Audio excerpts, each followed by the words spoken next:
ছোট পর্দার গণ্ডি পেরিয়ে এবার বড় পর্দায় পা রাখলেন সাবিলা। অভিষেক সিনেমাতে সঙ্গী হিসেবে পেলেন ঢাকাই সিনেমার ব্যস্ততম নায়ক শাকিব খানকে।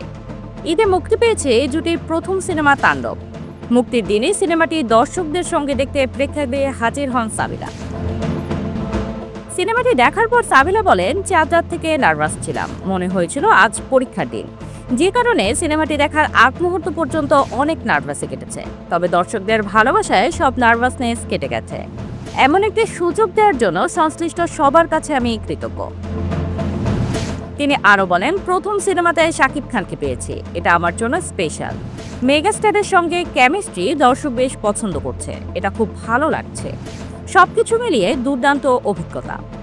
সাবিলা আরও বলেন, আমি খুবই ভাগ্যবতী, আমার সুন্দর একটি ডেবু হয়েছে। গুণী মানুষদের সঙ্গে পর্দা ভাগ করার সুযোগ পেয়েছি।